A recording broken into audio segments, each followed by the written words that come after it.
Montana Territory, 1880. The sun dipped low across the vast, open plains that surrounded the Broken Spur Ranch, painting the sky in fierce oranges and purples that never failed to make Nathan Blackett pause in his chores. At 26, he stood lean and strong, the harsh demands of ranching having sculpted his frame without yet wearing it down. The land had given him everything he needed: independence, purpose, solitude, and had taken only what he willingly surrendered: connection, comfort, the soft edges of humanity that had no place in this unforgiving territory. Sweat darkened his sandy hair as he drove the last fence post into place with practiced strikes. His face, handsome despite the light stubble and weathered tan, remained expressionless as he surveyed his handiwork. 6 years he'd worked this land alone, and in that time, the Broken Spur had grown from a ramshackle cabin and a dozen head of cattle to a respectable spread with nearly 200 head. Everything he had built with his own 2 hands. And that's how it should stay, he muttered to his horse, a dappled gray that had been his sole companion through the worst winters and driest summers. Just you and me, Admiral. No complications. Nathan believed this with the certainty of a man who had seen too much too young. The war had taught him that people leave, whether by choice or by death, and the frontier merely reinforced that lesson.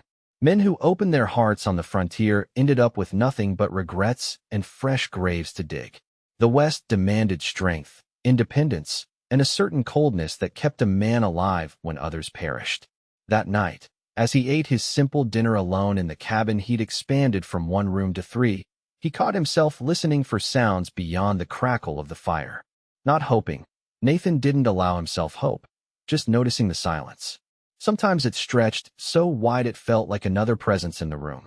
Foolishness, he said aloud, setting down his tin plate with more force than necessary. He had everything he needed: food, shelter, purpose. The occasional trip to town for supplies satisfied what little craving for human company he permitted himself. Loneliness was just another weakness to master, like hunger or cold or pain.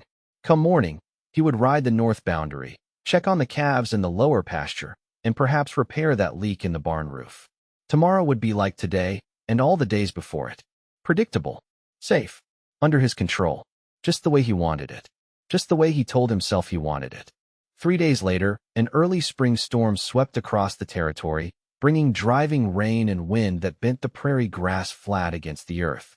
Nathan had spent the day moving cattle to higher ground, soaked to the skin despite his slicker, when Admiral suddenly pulled up short on the path back to the ranch house. "What is it, boy?" Nathan squinted through the sheets of rain.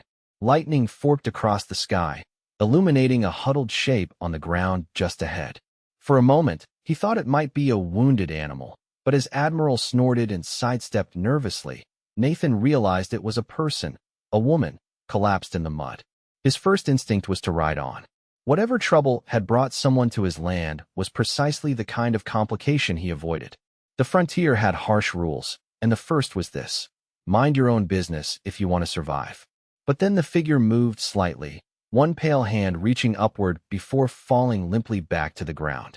Nathan cursed under his breath. He might have chosen isolation, but he hadn't completely surrendered his humanity.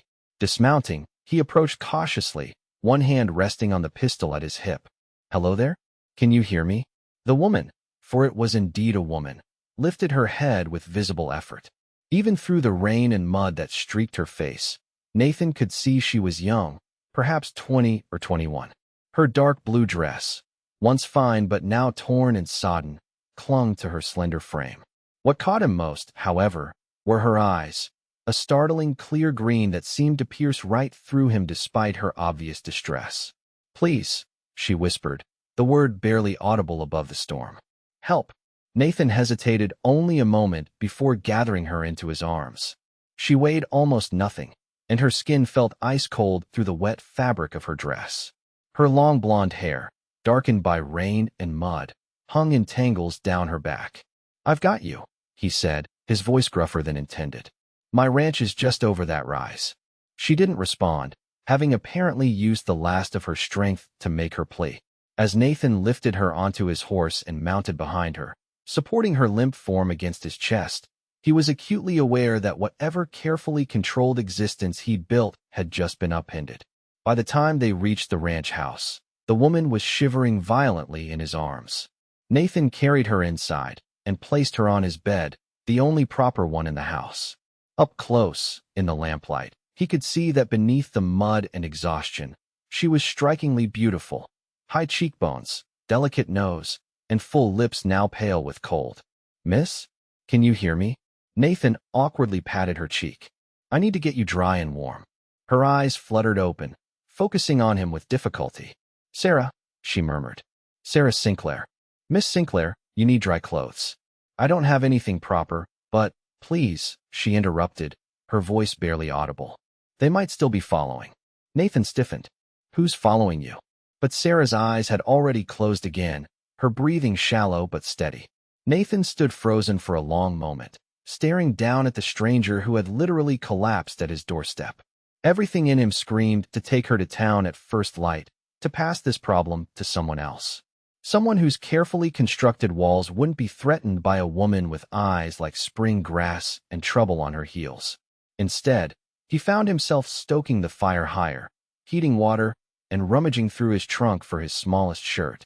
Whatever had driven Sarah Sinclair to collapse on his land in a storm, Nathan told himself it changed nothing about his convictions. He would help her recover, learn her story, and then send her on her way. The frontier had no place for a man who let himself care too deeply. That was a lesson written in too many graves across the territory. Sarah awoke to unfamiliar surroundings, rough-hewn log walls, simple furniture, and the scent of coffee and wood smoke. For a moment, panic gripped her as fragments of memory returned. The desperate flight, the storm, collapsing in the mud believing she would die there. "You're awake." The deep voice startled her. Sarah turned to see a man rising from a chair near the fire, tall, broad-shouldered, with an intensity in his blue eyes that made her breath catch. He was handsome in the unpolished way of men who worked the land, his movements betraying a natural grace despite his obvious discomfort. "Where am I?" Her voice came out raspy from disuse. "Broken Spur Ranch. My place." He approached cautiously, as though she were a wild animal that might bolt. "I found you passed out in the rain 2 days ago. I'm Nathan Blackett." 2 days. Sarah attempted to sit up, wincing at the stiffness in her limbs. "Easy," Nathan said, surprisingly gentle for such a formidable-looking man. "You had a fever. It broke last night."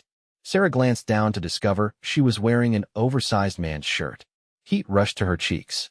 Reading her expression, Nathan quickly added, "Mrs. Miller from the next ranch over helped get you changed and settled. I sent one of my hands to fetch her when I found you." He cleared his throat. "I've been sleeping in the barn." The clarification eased her embarrassment slightly. "Thank you, Mr. Blackett. I don't know how to repay your kindness." Something flashed in Nathan's eyes, discomfort, perhaps, or wariness. "No need. Anyone would have done the same." He poured a cup of coffee and handed it to her. "Though I am wondering what brought a young woman to collapse on my land in the middle of a storm." Sarah's hands tightened around the warm mug. The memories she'd been holding at bay came rushing back. Her stepfather's cruel face, the arranged marriage to a man 3 times her age, the desperate escape in the night. "I was running away," she admitted, seeing no point in lies. "From St. Louis." Nathan raised an eyebrow. "St. Louis? That's nearly 600 miles from here. I took the train as far as my money would allow, then a stagecoach until—" She trailed off, unwilling to explain how the driver had made improper advances, forcing her to flee the coach miles from any town. "I've been walking for days. The storm caught me by surprise." "You mentioned someone following you," Nathan said, his posture tensing slightly. "Before you passed out." Sarah hesitated. How much should she reveal to this stranger? Yet something in Nathan Blackett's steady gaze made her want to trust him, despite his obvious reticence. "My stepfather," she finally said. "He arranged for me to marry his business partner, a cruel man of 55 who has already buried 2 wives. When I refused, my stepfather threatened to have me committed to an asylum." She lifted her chin, determined not to show how deeply the betrayal had cut. "So I left, with nothing but what I could carry and the money my mother left me." Nathan's expression remained carefully neutral, but she noticed his jaw tighten. "And you believe he's looking for you?" "I know he is." Thomas Barkley doesn't like losing what he considers his property. She couldn't keep the bitterness from her voice. And in his mind, that's what I am. A silence fell between them, broken only by the crackle of the fire and the distant lowing of cattle. Nathan moved to the window, staring out at the vast landscape as though scanning for threats. "You can rest here until you're recovered," he finally said, his back still to her. "Then I'll take you to Helena. It's the nearest proper town, about 3 days' ride. You should be able to find work there, maybe as a schoolteacher or shopgirl. You're very kind." He turned, his expression almost startled. "It's not kindness, Miss Sinclair.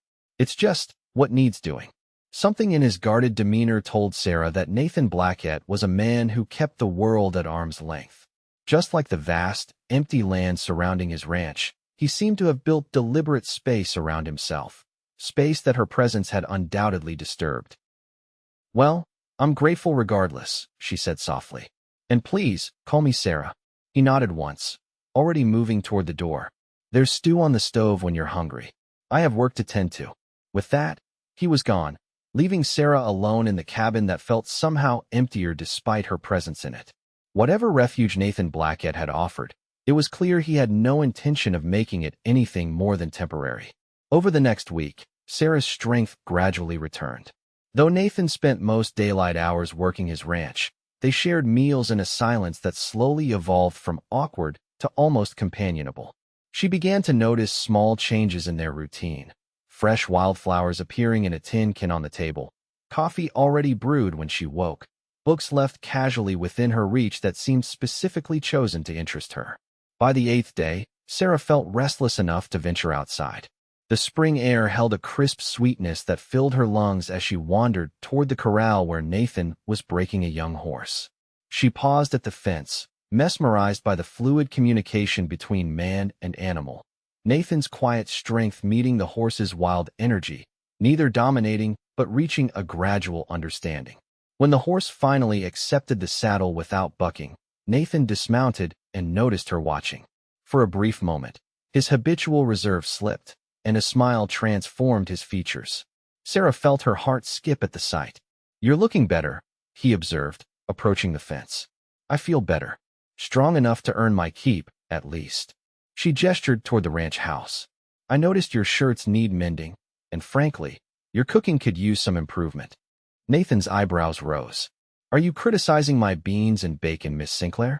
"Sarah," she reminded him. "And yes, I absolutely am." To her surprise, he laughed, a warm, rich sound that seemed to surprise even him. "Fair enough. Though I should warn you, I've been managing on my own for 6 years now. Managing isn't the same as living, Mr. Blackett." The words hung between them, suddenly weighty with unintended meaning. Nathan's smile faded, and that careful distance returned to his eyes. "Nathan," he corrected belatedly, then cleared his throat. "If you're feeling up to it, I could use help with the spring planting. Nothing too strenuous." Sarah recognized the deflection but didn't press. "I'd be glad to help. I'm stronger than I look." That evening, after a day spent planting a small vegetable garden beside the ranch house, they sat on the porch watching the sunset paint the mountains. Sarah had prepared a proper meal from Nathan's limited stores, and the shared labor had created a tentative ease between them. "How did you end up here?" Sarah asked, breaking a comfortable silence. "All alone on this beautiful land." Nathan's hands stilled on the piece of tack he was mending. For a moment, she thought he wouldn't answer. "After the war, I couldn't go back home to Pennsylvania," he finally said. "Too many ghosts. I drifted west, worked cattle drives, saved every penny." His eyes scanned the rolling landscape. "When I saw this valley, something just clicked, like it had been waiting for me."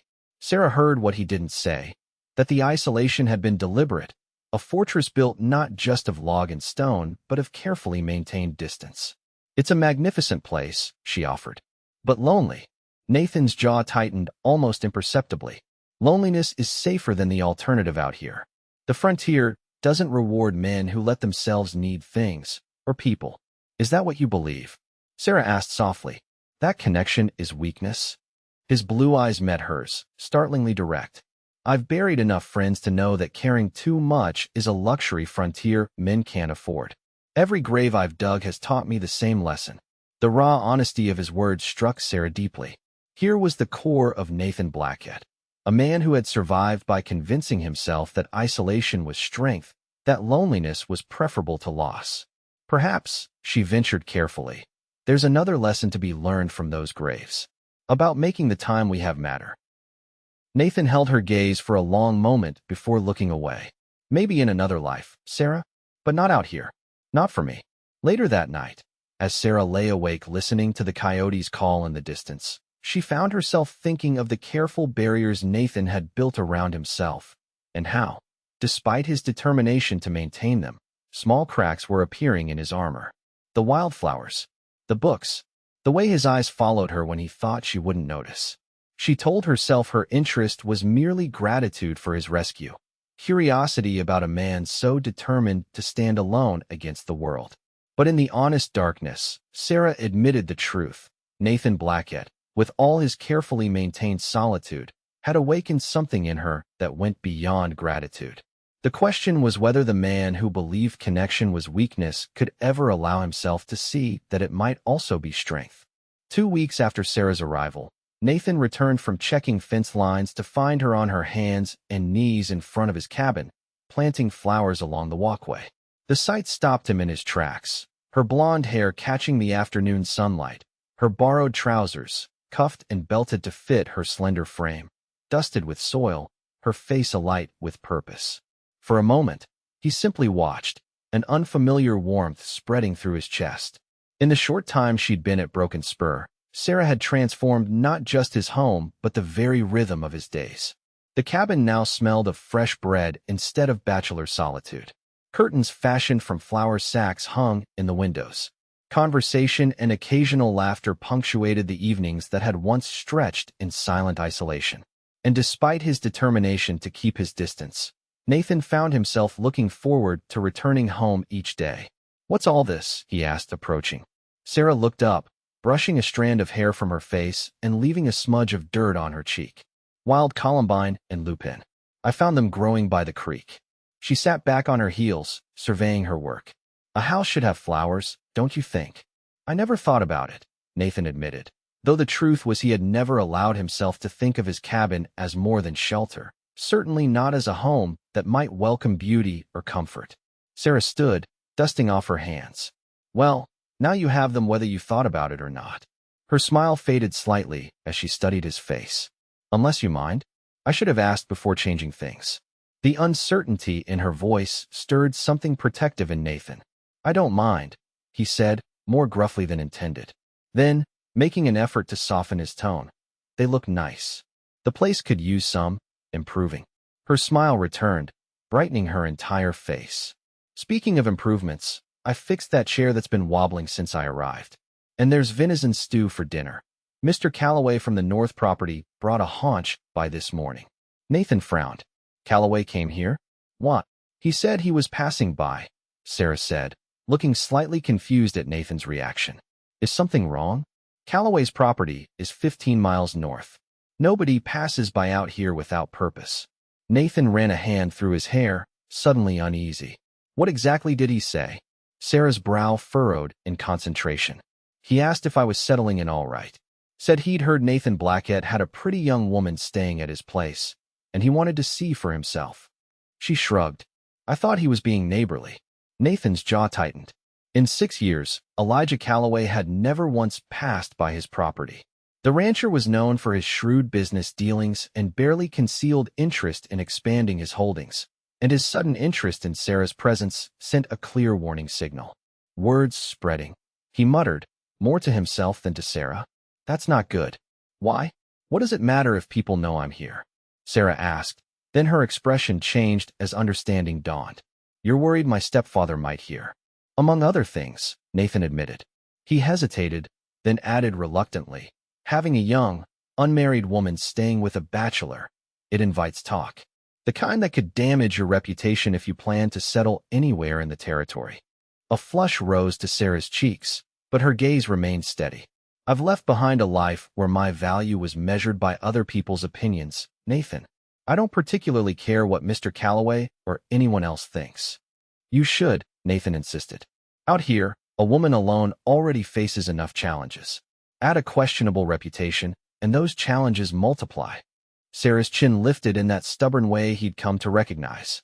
Then I'll face them. I won't be controlled by fear of what others might say. I've had enough of that to last a lifetime. Nathan found himself simultaneously admiring her spirit and frustrated by what he saw as naivety. The frontier wasn't forgiving of those who defied convention, especially women. And if word of her presence continued to spread, it would only be a matter of time before it reached the ears of the stepfather she was fleeing. We should move up our timeline, he said abruptly. I'll take you to Helena tomorrow. You can find work, proper lodging. Are you so eager to be rid of me? Sarah interrupted, her voice uncharacteristically sharp. That's not. Nathan stopped, taking a deep breath. The longer you stay here, the more complicated things get. For both of us. Sarah studied him, her green eyes seeing too much. And you don't do complicated, do you, Nathan? Your whole life is arranged to avoid it. She gestured toward the vast emptiness surrounding the ranch.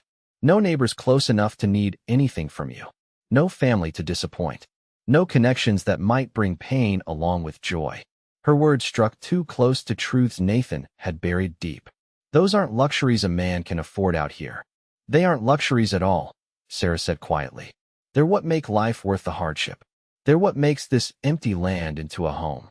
For a moment, neither spoke. The spring breeze rustled through the newly planted flowers, carrying the scent of earth and possibility. One more week, Nathan finally said, the words surprising even him. The pass to Helena might still have snow this early in the season.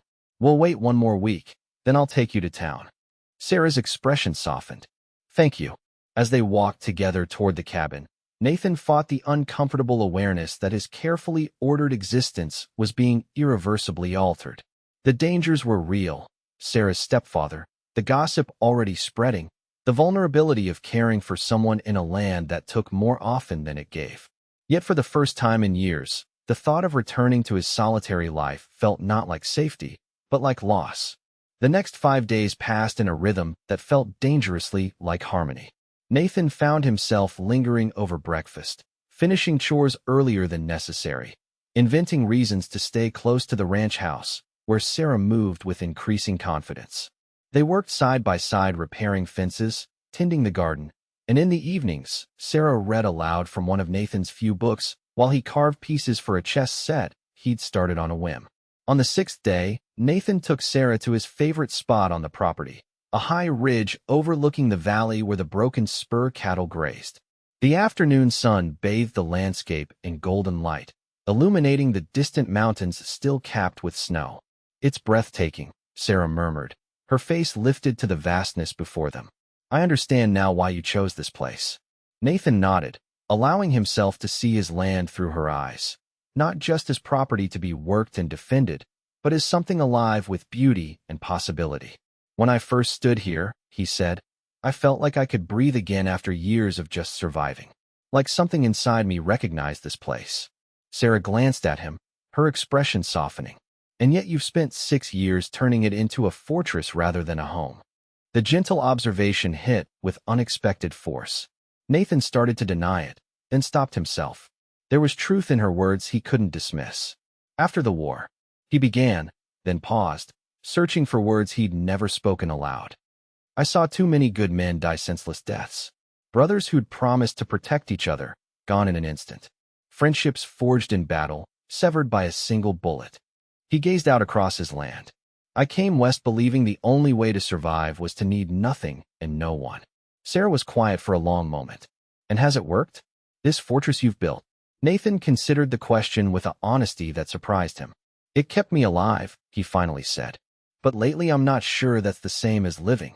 The admission hung between them, more revealing than he'd intended. Sarah's hand found his, her fingers warm against his calloused palm. The simple contact sent a jolt through him.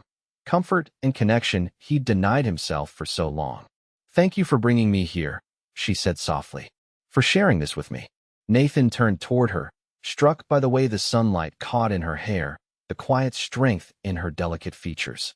Without conscious decision, he reached out to brush a strand of hair from her face. Sarah, he began, not knowing what would follow her name. But the moment shattered as a rider appeared on the trail below, approaching the ranch at a gallop. Nathan tensed immediately, his hand dropping to the pistol at his hip. "Stay behind me," he said, his voice shifting from soft to commanding in an instant. They made their way quickly down the ridge, reaching the yard just as the rider pulled his lathered horse to a stop. Nathan recognized him as young Jamie Wilson, who worked at the general store in the nearest settlement.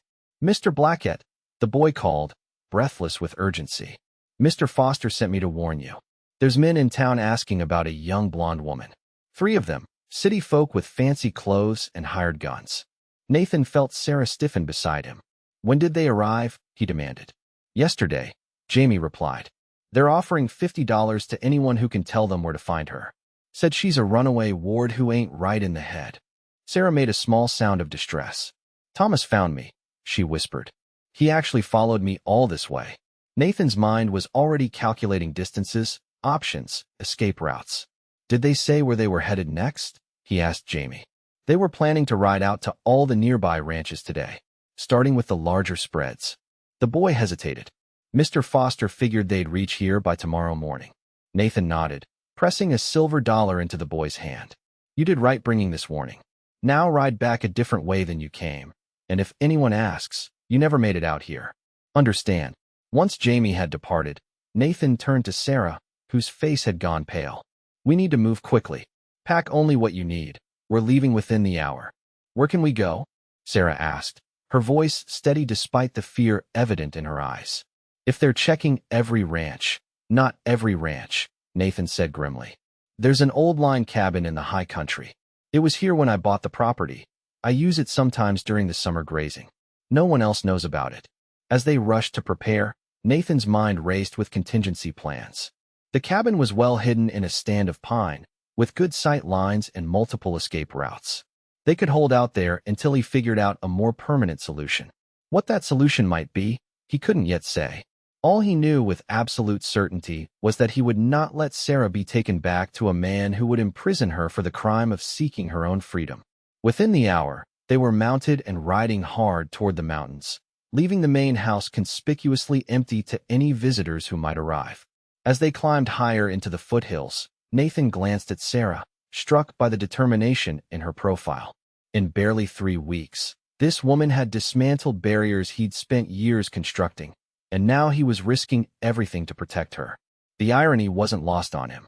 The very connection he'd avoided as weakness had become the catalyst for the strongest conviction he'd felt since the war, that Sarah Sinclair's freedom was worth any price he might have to pay. The line cabin was primitive but sound. A single room with a stone fireplace, rough-hewn furniture, and supplies Nathan maintained for the occasions when weather or work kept him in the high country overnight. As they settled in, Sarah moved with a practical efficiency that spoke of her resilience. "We should be safe here for a few days," Nathan said, arranging firewood beside the hearth. "The spring melt makes the trail up here treacherous for anyone who doesn't know it well." Sarah nodded, unpacking the provisions they'd brought. "And after a few days, Thomas won't simply give up and leave. By then we'll have a better plan." Nathan hesitated, then added quietly, "I won't let him take you, Sarah." She looked up, her eyes searching his face. "Why are you doing this, Nathan? You barely know me. I'm nothing but trouble to you." The question demanded honesty Nathan wasn't sure he was ready to give. He busied himself with lighting the fire, buying time to sort through the tangle of emotions he'd been avoiding. "You're not trouble," he finally said. "You're—" He faltered, then tried again. "No one deserves to be treated as property, to have their freedom taken." It wasn't the whole truth, but it wasn't a lie either. Sarah accepted his answer with a slight nod, though something in her expression suggested she understood what remained unspoken. They worked together preparing a simple meal, the small cabin gradually warming with firelight and the fragrance of coffee. As darkness fell, Nathan took first watch, sitting beside the single window with his rifle across his lap. Sarah curled on the narrow cot, watching him through the flickering shadows. "Tell me about your home," she said softly. "Before the war." Nathan was silent for so long that Sarah thought he might not answer. Then, slowly, he began to speak of Pennsylvania, the apple orchards, his mother's garden, the small farm where he'd grown up with 3 brothers, all of whom had followed him into the Union Army. Only Nathan had returned. "I wrote the letters myself," he said, his voice low with remembered pain. "To their wives, their children. trying to explain why they wouldn't be coming home. Is that why you came west? Sarah asked gently. To escape those memories? Nathan nodded. I couldn't face their families. Couldn't bear to be reminded of what was lost. His fingers traced the worn stock of his rifle. Out here, I could build something new. Something that depended only on me. But you brought the guilt with you, Sarah observed. The belief that surviving when they didn't somehow made you unworthy of happiness. The insight struck with unexpected precision. Nathan looked at her, startled by how clearly she saw the burden he'd carried for so long. Maybe, he admitted. Or maybe I just learned that letting people matter means accepting that you can lose them. And so you chose never to let anyone matter at all. It wasn't an accusation but a simple truth, spoken with compassion rather than judgment. Nathan found he couldn't deny it. Until you, he said quietly. The words hung in the dim cabin, changing everything. Sarah's breath caught visibly, and for a moment, neither spoke. Then she rose from the cot and crossed to where he sat, kneeling before him. Her hand covered his where it rested on the rifle. Nathan, she whispered, her voice trembling slightly. I'm afraid too. Of trusting, of believing in something that might be taken away. Her fingers tightened on his. But I'm more afraid of never taking the risk at all. The last of Nathan's carefully constructed defenses crumbled at her touch. Her words. He leaned forward, his free hand cupping her face with a gentleness that belied the strength in his weathered fingers. When their lips met, it was a question and answer both, tentative at first, then deepening with shared certainty. When they finally drew apart, Nathan rested his forehead against hers. I don't know what happens next, he admitted. But I know I can't go back to the way things were before you. Sarah's smile was radiant even in the dim light. Then we'll figure out the next part together. As she returned to the cot and Nathan resumed his watch, something fundamental had shifted between them and within him. The fortress he'd built against loss had been breached, not by force but by the quiet courage of a woman who had shown him that isolation wasn't strength but merely another form of surrender. Dawn broke with gunfire. Nathan was instantly alert, pulling Sarah from the cot to the floor as bullets splintered the cabin's single window. Stay down, he ordered, crawling to retrieve his rifle. They found us. Sarah pressed against the wall, her face pale but composed. How many? Can't tell yet. Nathan peered cautiously through a crack between logs. I count 3 horses. Might be more behind the ridge. More shots rang out, peppering the cabin's exterior. These weren't warning shots, but a clear intent to terrorize or wound. Nathan Blackett. A voice called out when the gunfire paused. We know you're in there with the Sinclair girl. Send her out, and you can walk away from this. Nathan's jaw clenched. Your stepfather? He asked Sarah in a whisper. She shook her head. I don't recognize the voice. Must be one of his hired men. Sarah Sinclair, the voice continued. Your father is worried sick about you. Come out now, and no one needs to get hurt. He's not my father, Sarah hissed, anger replacing fear in her eyes. Nathan touched her arm reassuringly, then moved to a better position, calculating angles and cover. The cabin had been built with defense in mind, its location offering no approach without exposure. But they were outnumbered, with limited ammunition and no way to call for help. We have to hold out until dark, he murmured. Then we can try to slip away through the back ravine. Another volley of shots hit the cabin, one bullet punching through the logs alarmingly close to where they crouched. These men aren't lawmen, Nathan said grimly. No badges, no attempts to parley properly. Just hired guns sent to retrieve you, dead or alive. Sarah's expression hardened. I won't go back, she said with quiet conviction. I'll die first. Neither of those things is happening today, Nathan replied, his voice steady with purpose. I need you to load the spare rifle while I keep them pinned down. As Sarah moved to obey, Nathan fired 2 careful shots toward the rocks where he'd spotted movement. A cry of pain told him at least one had found its mark. The answering fire was immediate and intense, forcing them both flat against the floor. They're trying to keep us occupied, Nathan realized aloud. Which means, his words were cut short by the sound of breaking glass as something sailed through the shattered window. The oil lamp on the table exploded into flames as the firebomb struck it, instantly engulfing the dry wood in fire. They're burning us out, Sarah gasped, covering her mouth against the rapidly spreading smoke. Nathan grabbed her hand. pulling her toward the rear of the cabin where a trapdoor led to a small root cellar. "Down here, quickly. It's our only chance." The space beneath the cabin floor was barely large enough for both of them, and already smoke was seeping through the floorboards as they pulled the trapdoor closed above them. Nathan pressed his shoulder against a rough wooden panel on the cellar's back wall, revealing a narrow tunnel that led away from the cabin. "Old mining shaft," he explained between coughs. "Former owner dug it as an escape route during the Indian Troubles. It comes out about 50 yards down the ravine." They crawled through the cramped passage, the sounds of the burning cabin and gunfire growing fainter behind them. When they finally emerged into the open air, they were on the far side of the ridge, hidden from view of the cabin by a stand of pines. Nathan quickly oriented himself. "We need to keep to cover, work our way down to the creek bed. If we can reach my neighbor Jensen's property, he'll help us." "But your cabin, everything you've built," Sarah began, her voice breaking as she looked back at the column of smoke rising from what had been their shelter. "Is just wood and stone," Nathan finished firmly. "It can be rebuilt." His hand found hers, squeezing gently. "What matters is that you're safe." For a moment, Sarah simply stared at him, eyes wide with the recognition of what he was saying, that in the hierarchy of what he valued, she had somehow risen to the top. Then determination replaced wonder on her face. "They'll be searching once they realize we escaped the fire," she said. "We should move quickly." They made their way carefully down the rocky slope, using the natural cover of boulders and trees. Nathan kept them moving steadily but cautiously, his senses alert for any sound of pursuit. After nearly an hour, they reached the creek that marked the boundary of his property. "Once we cross, we're on Jensen land," Nathan explained.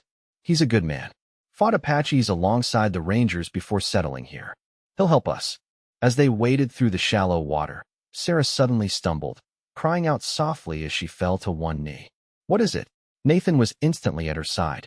"My ankle," she gasped. "I must have twisted it on those rocks."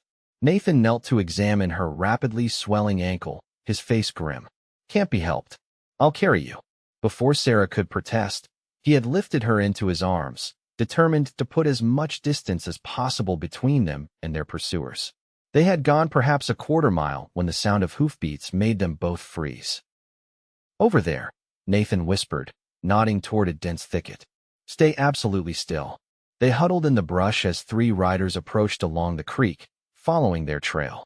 Even from their hiding place, Nathan could see these were professional manhunters, hard-faced men with weathered gear and an easy familiarity with their weapons. "They must have doubled back," one man said, studying the creek bed. "The water's still disturbed here." "Blackett knows this land," another replied. "Sinclair's paying us good money, but he didn't say nothing about tangling with a man who fought Shiloh and survived." Nathan felt Sarah tense against him at the mention of her stepfather's name. He tightened his arm around her protectively, silently willing the men to move on. For several agonizing minutes, the trackers examined the area, dismounting to study signs only they could read in the disturbed earth. Just as Nathan began to fear discovery was inevitable, a distant gunshot echoed from the direction of the burning cabin. "That's Jackson's signal," the lead tracker said. "He must have found something. Let's go." The men remounted and rode off, leaving Nathan and Sarah trembling with relief in their hiding place. Only when the hoofbeats had completely faded did Nathan dare to speak. "We need to keep moving.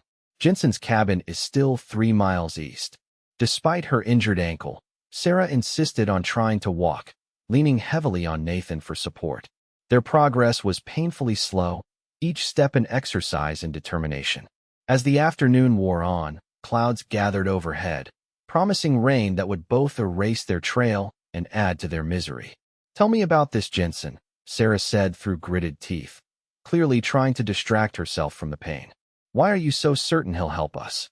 Nathan adjusted his arm around her waist, taking more of her weight. "Frank Jensen lost his wife and daughter to fever about 10 years back.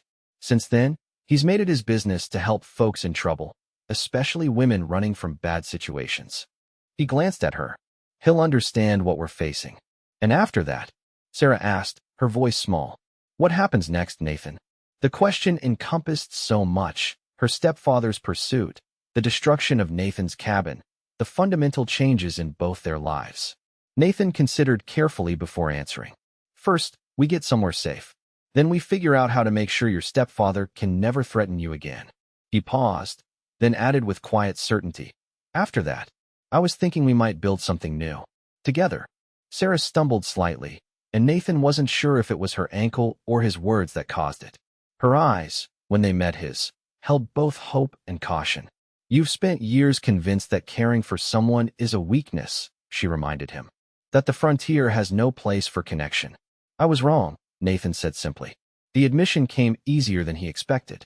"What happened today proved that. When those bullets started flying, I wasn't afraid for myself. I was afraid for you." He helped her over a fallen log.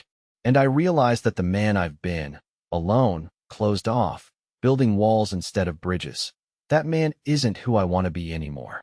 The first drops of rain began to fall as Sarah stopped, turning to face him despite the pain it clearly caused her. "Who do you want to be?" Nathan looked at her, really looked at her, taking in the mud-streaked face, the determined set of her jaw, the strength that had brought her hundreds of miles in search of freedom. And he knew with absolute certainty that whatever life brought next, he wanted to face it with Sarah beside him. "A man worthy of standing beside you," he said. "If you'll have me."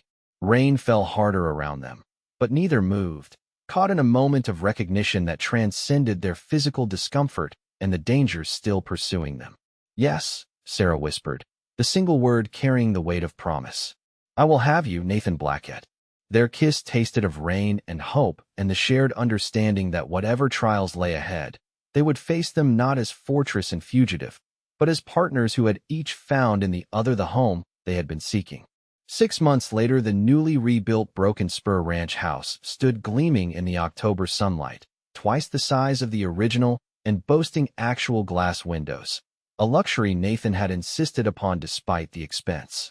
Smoke curled from the stone chimney, and the flower bed Sarah had planted framed the front porch where rocking chairs waited for evening conversations. Inside, Sarah hung the last of the curtains she'd sewn from proper fabric ordered all the way from Denver. The main room was warm with the scent of baking bread and the low voices of the men gathered around the large oak table Nathan had crafted himself. "The paperwork is all in order, Mrs. Blackett," the lawyer said, passing a document across to Sarah. "With your stepfather declared dead in that steamboat accident, his claims against you are legally void. Your mother's inheritance is now securely in your name." Sarah's fingers traced the official seal, hardly able to believe the freedom it represented. "And there's no chance he survived? That he might reappear?" Sheriff Taylor shook his head, his weathered face solemn. "3 different witnesses identified his body, ma'am. Thomas Sinclair is most definitely deceased." Nathan's hand found hers beneath the table, squeezing gently in shared relief. The months since their escape had been filled with legal battles, threatened violence, and constant vigilance, until fate had intervened in the form of a Mississippi River disaster that claimed the life of the man who had pursued them so relentlessly. After the men departed, Nathan and Sarah stood on their new porch, watching the sun set over the land that was now truly their home. "I never thought I'd say this," Nathan admitted, his arm around her waist. "But I'm almost disappointed your stepfather met his end before I could confront him myself." Sarah leaned into his embrace. "I'm just grateful it's over. That we can finally look forward instead of always looking over our shoulders." The last 6 months had transformed Nathan in ways he was still discovering. The barriers he'd maintained for so long had fallen completely, replaced by connections that strengthened rather than weakened him. He'd discovered that sharing his life, his hopes, his land, his heart, had made it fuller, not more vulnerable. "I have something for you," he said, reaching into his pocket. A gift to mark the occasion. Sarah turned, curiosity brightening her eyes as he pressed a small leather pouch into her hand. Opening it, she gasped at the delicate gold locket inside. "Nathan, it's beautiful." She traced the intricate engraving with her fingertip. "Open it," he urged gently. Inside were 2 miniature portraits. On one side, a photograph of them on their wedding day 3 months earlier, and on the other, a tiny sketch of the Broken Spur Ranch house. "Home and heart," Nathan explained, his voice rough with emotion. "The 2 things I thought I'd never find again after the war. The 2 things you gave back to me." Sarah's eyes filled with tears as she closed the locket and slipped it around her neck. "Who would have thought," she said softly, "that when I collapsed at your ranch that day, I was actually finding my way home." Nathan drew her close, marveling at how completely his life had been transformed in the space of a few short months. The man who had once believed that isolation was strength now knew that true strength came from having someone, worth fighting for. "I love you, Sarah Blackett," he murmured against her hair. "And I love you," she answered, her voice warm with certainty. "My stubborn, wonderful rancher who lived alone for far too long." As twilight deepened around them, the lights of the ranch house glowed with welcome.